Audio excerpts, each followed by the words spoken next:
तो फ्रेंड्स पापड़ बनवले के मौसम आ गइल त ए मौसम में लोग ढेर सारा पापड़ बना के रख लेलें। तो बहुत लोग आलू के पापड़, सूजी के पापड़ बनावेला। तो आज ऐसे ही डिफरेंट और यूनिक रेसिपी हम आप लोगन के साथे शेयर करे जात हई। तो आज हमनी के बचल आटा से इतना ट्रांसपेरेंट और टेस्टी पापड़ बनावल जाई बहुत ही आसानी से, कोनो भी दिक्कत एके बनवले में नाई होई। तो ई देखी हम एके फ्राई करके भी दिखा देत हई। तो फ्रेंड्स केहू बता ही नहीं पाई कि हमनी के एकर बचल आटा यानी कि हमनी के जौन गेहूं के आटा बच जाला रख देली ओकर बनवले हई। तो ये देखी कितना ज़्यादा खस्ता ही बन के तैयार हो चुकल बा। तो यही तरीका से हमनी के बनावल जाई। तो देर कौने बात के चले के बनावल स्टार्ट कइल जा। तो फ्रेंड्स ये देखी रात के आटा बच गई रहल है। तो सुबह में हम एकर पापड़ बनावल स्टार्ट करत हई। तो अगर आपके पास बचल आटा बा तब भी ओके यूज कर सकेली, और ना बचल बा तो आप ये तरीका से गूँथ के भी यूज कर सकेली।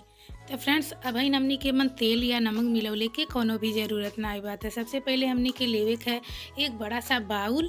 तो आप देख सकेली आपके बाउल थोड़ा गहरा लेवे हवा और आटा के एमन रख देवे है। एक बाद हमनी के एमन पानी डाले है। तो फ्रेंड्स पानी हमनी के इतना डाले है ताकि हमनी के आटा एक अंदर बढ़िया से डूब जाए। तो फ्रेंड्स ये देखिए भाई आटा ना डूबल बा तो हम थोड़ा सा के प्रेस करके अंदर की तरफ कर देते हैं। अब फ्रेंड्स एके ढक के हमनी के 1 घंटा खातिर साइड में रख देवे है ताकि हमनी के आटा बढ़िया से गीला हो जाए। जब आटा गीला हो जाए तो हमनी के आगे बनवले में कोनो भी दिक्कत ना होई।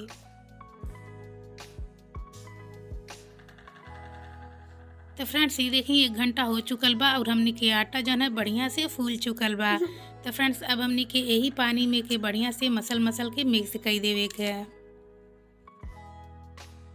तो फ्रेंड्स जैसे जैसे हमनी के मसलत जाए वैसे ही एकर पानी दूध की तरह सफ़ेद हो जाए। तो हमनी के बहुत ज़्यादा मसले नहीं है, कम से कम 2 से 3 मिनट तक हमनी के मसले है। तो 2 से 3 मिनट में ही आपके बढ़िया से मसल जाई।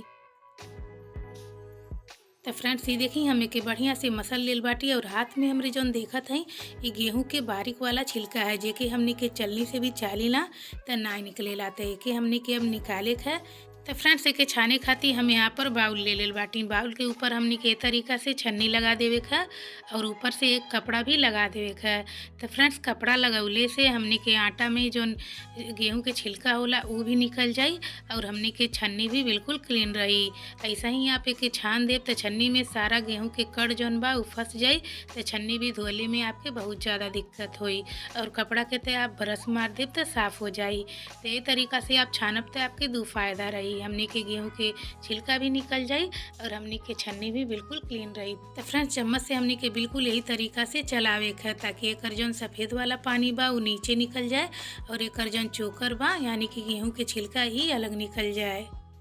तो यही तरीका से हमनी के सारा पानी डाल के चला के बढ़िया से हमनी के एकर सफ़ेद वाला पानी अलग कर लेवे है। तो ये देखी हम अलग कर ले लही और एकर कितना सारा चोकर निकल गई बा। तो फ्रेंड्स अब हमनी के चोकर के कोनो भी ज़रूरत नहीं बा। तो हमनी के पोटली ये तरीका से बना के जो एमन एक्स्ट्रा पानी बा ओके भी निचोड़ लेवे है। तो फ्रेंड्स ये देखी हम एकर सफ़ेद वाला पानी निकाल लेल बाटी। तो चलिए हम आपके छन्नी में भी एक बार छान के दिखा देते हैं कि ये मन गेहूं के बिल्कुल भी चोकर नहीं रह गई बा। तो फ्रेंड्स ये देखी हमनी के छन्नी बिल्कुल क्लीन निकलल। तो अब हमनी के साइड में रख देवे के छन्नी के। तो ये देखी बिल्कुल हमनी के फ्रेश गेहूं वाला दूध बन के तैयार बा। तो फ्रेंड्स अब हमनी के ढक के फिर से 2 घंटा खातिर रख देवे है।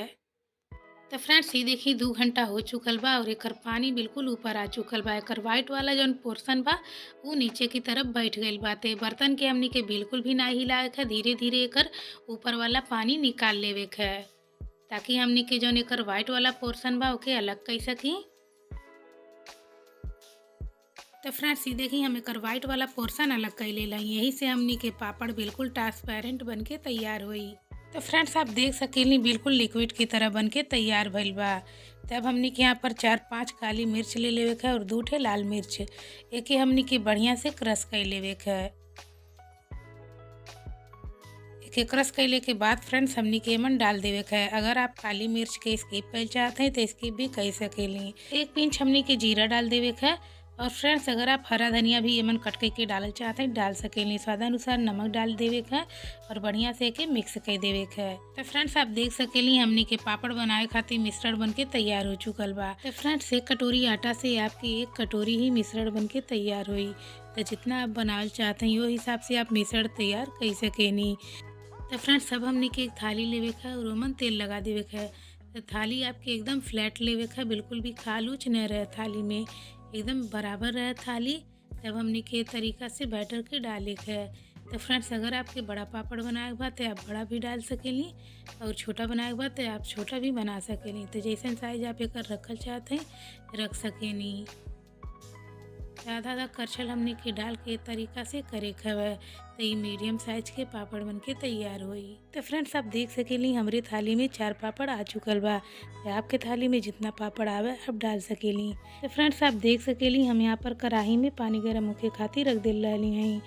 तो फ्रेंड्स गैस के फ्लेम हमने के हाई रखे का और जैसे ही पानी गर्म हो जाए हमने के थाली एकरे ऊपर रख देवे के है। तो आपके थाली उभल लेवे के बाद जौन अच्छी तरीका से आपके बर्तन पे बैठ जाए। तो ये देखी बढ़िया से ये थाली बैठ गई बा। तो हमने के हाई फ्लेम पे पकावल जाई। तो आप देख सकेली जैसे जैसे ही पकत जात बा ट्रांसपेरेंट होकत जात बा। तो फ्रेंड्स जैसे ही हमने के पापड़ बिल्कुल ट्रांसपेरेंट हो जाए हमने के थाली के उल्टा कर देवे के है और उल्टा तरफ हमने के कम से कम आधा मिनट पकावे के है। तो फ्रेंड्स थाली उल्टा कैले से पापड़ हमने के थोड़ा थोड़ा गीला हो जाए, जेकरे वजह से बहुत ही ईजिली ये थाली से निकल जाई। तो ये देखिए आधा मिनट हमें के पका लेल बाटी। तब हमने के निकाले के है। तो फ्रेंड्स सबसे पहले हमने के कोनो भी नाइफ लेके तरीका से किनारी एकर छुड़ा लेवे के है। जब आप किनारी छुड़ा ले तब पापड़ आपके इजली निकल जाई। तो फ्रेंड्स आप देख सकेली हमने के पापड़ कितना पतला पतला बन के तैयार हो चुकल बा। तो यही तरीका से हमने के साइड छुड़ा देवे के है, एक बाद से हमने के घींच देवे के है, बहुत ही इजली ही निकल जाई।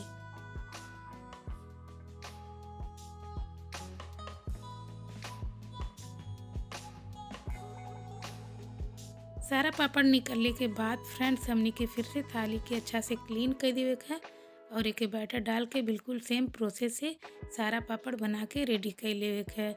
बहुत ही झटपट सारा पापड़ बन के तैयार हो जाला कि बनौली में कोनो भी दिक्कत नहीं होला।